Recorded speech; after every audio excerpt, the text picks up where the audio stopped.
আগামী 2টা মাসে এই বাংলাদেশ কোন দিকে যাবে সেটার একটা গতিপথ নির্ধারিত হবে। তাই হয়তো শুক্রবার যুগপৎ আন্দোলন, শনিবার ডেঙ্গুর প্রতিবাদে এখানে দাঁড়ানো, কিংবা মঙ্গলবার আবার ছাত্র জনতার প্রতিবাদে শাহবাগে দাঁড়ানো। সরকারের পদত্যাগের মাধ্যমে অক্টোবরের মধ্যেই রাজপথের পূর্ণ নিয়ন্ত্রণ চায় বিএনপি। এরই অংশ হিসেবে দলের একাধিক গুরুত্বপূর্ণ পদে আনা হয়েছে রদবদল, পরিবর্তন আনা হয়েছে কর্মসূচির ধরনেও। এই তো গণভবনে থাকে, মনে করে যে আমি পোলাও খাই দেখে সবাই পোলাও খায়। আপনি গণভবনে থাকেন, আপনি মনে করেন যে সবাই ভালো আছে, না, আপনি একটু সচক্ষে নামেন, নাইমা দেখেন আর লুটপাট বন্ধ করেন। আপনার নেতা নেত্রী দিয়া লুটপাট গুলা বন্ধ করেন। সরকার তো বিরিয়ানি খায়, এই কারণে হ্যাঁ মনে করতেছে এর মতন সবাই পোলাও খায়। আসসালামু আলাইকুম, আপনারা সবাই কেমন আছেন? আশা করছি সবাই ভালো আছেন। আমি আপনাদের কাছে দেখাবো আগামী নির্বাচনকে কেন্দ্র করে একই তথ্য দিলেন নেতাকর্মীরা, যা শুনলে আপনারা অবাক হয়ে যাবেন। তো আজকের ভিডিওগুলো অত্যন্ত গুরুত্বপূর্ণ। তো আমি আশা করবো যে আপনারা এই সম্পূর্ণ ভিডিওটি দেখবেন, আর এই সম্পূর্ণ ভিডিওটি দেখলেই বিস্তারিত জানতে পারবেন। আর এই ভিডিওগুলো দেখানোর আগে আপনাদের কাছে আমার ছোট্ট একটি রিকোয়েস্ট, আপনারা যদি আমার চ্যানেলে নতুন হয়ে থাকেন তাহলে নিত্যতর আপডেট নিউজ সবার আগে পেতে আমার এই চ্যানেলটি সাবস্ক্রাইব করে আমার সাথেই থাকুন। আর এখন চলুন কথা না বাড়িয়ে আমরা প্রথমে দেখে আসি আগামী নির্বাচনকে কেন্দ্র করে গণ অধিকার পরিষদের বিভিন্ন লোক কি বলছেন সেই ভিডিওটি। আগামী 2টা মাসে এই বাংলাদেশ কোন দিকে যাবে সেটার একটা গতিপথ নির্ধারিত হবে। তাই হয়তো শুক্রবার যুগপৎ আন্দোলন, শনিবার ডেঙ্গুর প্রতিবাদে এখানে দাঁড়ানো, কিংবা মঙ্গলবার আবার ছাত্র জনতার প্রতিবাদে শাহবাগে দাঁড়ানো, এই আন্দোলনের ঢেউ সারা বাংলাদেশে আমাদেরকে ছড়িয়ে দিতে হবে। আজকে ডেঙ্গু নিয়ে আপনারা প্রতিবাদ করছেন, সিটি কর্পোরেশনের ব্যর্থতার কথা বলছেন। আজকে কার্যত দেশে কোন সিটি কর্পোরেশন, কোন পুলিশ প্রশাসন, কোন সামরিক বাহিনী, কোন সচিবালয় কার্যকর নাই। কার্যকর শুধু একটা প্রতিষ্ঠান, একজন ব্যক্তি, গণভবন এবং শেখ হাসিনা। তিনি যেভাবে বলেন, গণভবন থেকে যেভাবে যা কিছু নির্দেশনা দেওয়া হয় সেইভাবে আজকে সমস্ত বাংলাদেশ আজকে পরিচালিত হয়। 300 এমপি আছে সংসদে, নামের এমপি আছে, মন্ত্রিসভা আছে, গোড়ার ডিমের মন্ত্রিসভা আছে, কাজের কিছু নাই। এই মন্ত্রী এমপিদের কোনো হেরাম নাই, কোনো মুরদ নাই, কোনো ব্যক্তিত্ব নাই, কোনো গার্ডস নাই। যদি ব্যক্তিত্ব থাকতো, গার্ডস থাকতো, মানুষের প্রতি দায়বদ্ধতা থাকতো, সালাম ভাই যেটা বলেছেন, এই চলমান গণতান্ত্রিক আন্দোলনে 30 জন মানুষ নিহত হয়েছেন। যাদের গুলিতে নিহত হয়েছে কাউকে এখন পর্যন্ত বিচারের মুখোমুখি করা হয় নাই। অথচ আমরা কিছুদিন আগেই চাঞ্চল্যকর একটি ঘটনা দেখেছি যে পুলিশ কর্মকর্তাকে একজনকে পদ থেকে সরিয়ে দেওয়া হয়েছে, কারণ তিনি ছাত্রলীগের চাপাটি ভেঙে ফেলেছেন মাইরের চোটে। সরকারের পদত্যাগের মাধ্যমে অক্টোবরের মধ্যেই রাজপথের পূর্ণ নিয়ন্ত্রণ চায় বিএনপি। এরই অংশ হিসেবে দলের একাধিক গুরুত্বপূর্ণ পদে আনা হয়েছে রদবদল, পরিবর্তন আনা হয়েছে কর্মসূচির ধরনেও। এর মধ্যে 15 দিনের গুচ্ছ কর্মসূচি করতে যাচ্ছে দলটি। তবে এতেও সফলতা না আসলে আওয়ামী লীগের দেখানো পথে হবে চূড়ান্ত আন্দোলন, আসতে পারে অসহযোগ আন্দোলনের ঘোষণা, এমনটাই বলছেন দলের নেতারা। রোববার এক প্রতিবেদনে এ তথ্য জানায় ব্রিটিশ সংবাদ মাধ্যম বিবিসি বাংলা। প্রতিবেদনে বলা হয়, আগামী 2 মাসের মধ্যে নিজেদের দাবি মানাতে সরকারকে বাধ্য করার জন্য গুরুত্বপূর্ণ সময় বলে বিবেচনা করছে বিএনপি। এজন্য সরকারকে বাধ্য করাতে প্রয়োজনীয় সবকিছু করতে প্রস্তুতি নিচ্ছেন তারা। তাই অক্টোবরের প্রথম সপ্তাহ থেকেই বড় ধরনের রাজনৈতিক কর্মসূচি ঘোষণার চিন্তা দলের নীতি নির্ধারকদের।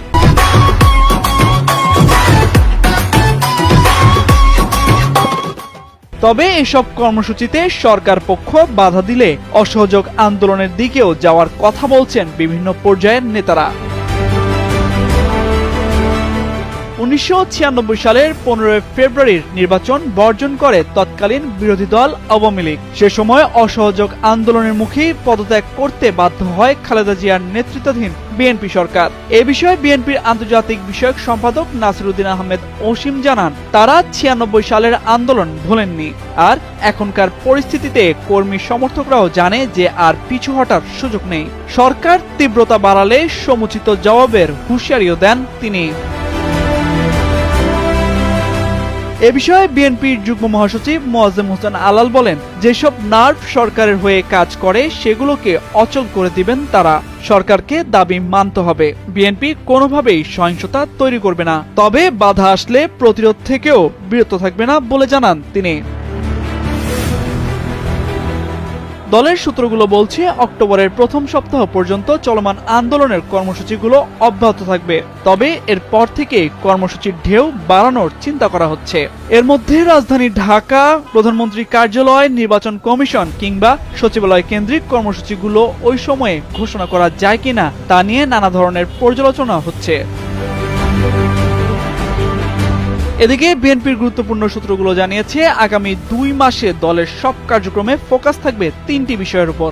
এগুলো হলো যত বেশি সম্ভব রাজনৈতিক দলকে নিজের দিকে নিয়ে আসা, আন্তর্জাতিক সম্প্রদায় বিশেষ করে বৈশ্বিকভাবে প্রভাবশালী দেশগুলোর নির্বাচন প্রশ্নে বর্তমান মনোভাবকে বহাল রাখা এবং মাঠের কর্মসূচির মাধ্যমে রাজনৈতিক পরিস্থিতি নিজেদের নিয়ন্ত্রণে রাখা। পাশাপাশি সুষ্ঠু নির্বাচনের জন্য যুক্তরাষ্ট্রের ভিসা নীতি কিংবা ইউরোপীয় ইউনিয়নের অবস্থান, এমন বিষয়গুলো যাতে অব্যাহত থাকে সে চেষ্টা থাকবে দলের পক্ষ থেকে। এই তো গণভবনে থাকে, মনে করে যে আমি পোলাও খাই দেখে সবাই পোলাও খায়। আপনি গণভবনে থাকেন, আপনি মনে করেন যে সবাই ভালো আছে, না। আপনি একটু সচক্ষে নামেন, নাইমা দেখেন আর লুটপাট বন্ধ করেন। আপনার নেতা নেত্রী দিয়া লুটপাট গুলা বন্ধ করেন। সরকার তো বিরিয়ানি খায়, এই কারণে হ্যাঁ মনে করতেছে এর মতন সবাই পোলাও খায়। হ্যাঁ, আরো 50 বছর থাকুক, সমস্যা নাই। আমি আওয়ামী লীগও করি না, বিএনপিও করি না, আমি সাধারণ মানুষ। হ্যাঁ, যখন রাস্তায় বাইরে রাস্তাটা পুরো ফাঁকা থাকে, হ্যাঁ কি জানে যে রাস্তার মানুষ কত কষ্ট করে? সে তো এটা জানে না, কারণ সে তো প্রধানমন্ত্রী, তার জন্য প্রোটোকল। আমাদের জন্য তো কোনো প্রোটোকল নাই। যাক, তা ওইটা বাদ দিলাম। সে কিভাবে দেখবে দুর্ভোগ? সে তো দেখতেই পারতেছে না। তারে বলেন একটু বোরকা পইরা রাস্তায় নাইমা দেখতে, মানুষের জনগণের কথা শুনতে। হ্যাঁ, আরো 100 বছর থাকুক, আল্লাহ হেরে 100 বছর হায়াত দেখ, আমি কই। কিন্তু চালের দাম কমাক, তেলের দাম কমাক, মানে নিত্য প্রয়োজনের দাম কমাক। শেখ হাসিনা থাকলেও কি হইব? জনগণের উন্নতি হইব না। খালেদা জিয়া থাকলেও উন্নতি হইব না। যেই থাক, আমার কথা হচ্ছে শেখ হাসিনা, খালেদা জিয়া যেই থাক, এরা থাইকা দেশের মানুষ জানি ভালো থাকে। উনি না বলছিল 2001 সালে যে 10 টাকা কেজি চাল খাওয়াইব?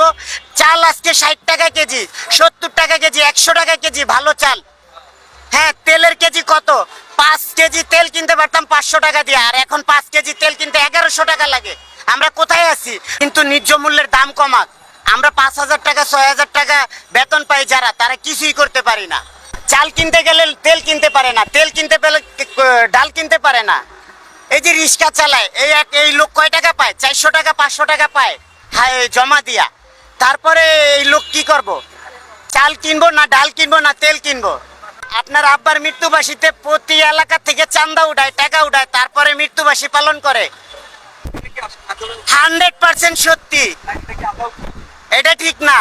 আমার ফ্যামিলির লোক মারা গেছে, আমি ইয়া করুম, আমার গাইডের টাকা দা, আমার যতটুকু সামর্থ্য আছে আমি অতটুকু করুম। আমি কিনলে মানুষের থেকে একটা চাঁদা উঠাবো? আপনি এটা দেখেন, এটা কেউ মুখ খুলে না। আমি ভয় পাই না কাউরে, আমি দেশের নাগরিক, আমি বাংলাদেশের নাগরিক, আমি ভয় পাই না। এই কারণে আমি বললাম, আমি এখন বললাম একটু পরে আমার পুলিশে ধরতে পারে, বলবে আমি জামাতের লোক। আদৌ আমি কোনো জামাত না, বিএনপি না। এখন এই দুর্নীতিটা তো আর প্রধানমন্ত্রী করে না, প্রধানমন্ত্রীর নাম বাঙ্গায়া খায়। এলাকা ভিত্তিক কিছু চেলাবেলা, এগুলারে বন্ধ করতে বলেন। উনি তো আর খারাপ না, ব্যক্তি হিসাবে হাসিনা খারাপ না, আর আওয়ামী লীগও খারাপ না। খারাপ হয়েছে যে কিছু কিছু চেলাবেলা অগদিয়া মাস্তানি মুস্তানি করে, টাকার পয়সা উঠায়, এইখান থেকে চান্দা, ওইখান থেকে চান্দা, এইভাবে কইরা ওরা দেশ নষ্ট করতেছে, ওনার বদনাম করতেছে। আমি আশা করছি যে আপনারা সম্পূর্ণ ভিডিওটি দেখেছেন। আপনাদের যদি বিষয়টি নিয়ে কোনো মতামত থাকে আমাকে অবশ্যই কমেন্টে জানাবেন। আর আপনারা যদি আমার চ্যানেলে নতুন হয়ে থাকেন তাহলে আমার এই চ্যানেলটি সাবস্ক্রাইব করে আমার সাথেই থাকুন। তো দেখা হচ্ছে পরবর্তী ভিডিওতে। সেই পর্যন্ত সবাই ভালো থাকবেন, সুস্থ থাকবেন। আল্লাহ হাফেজ।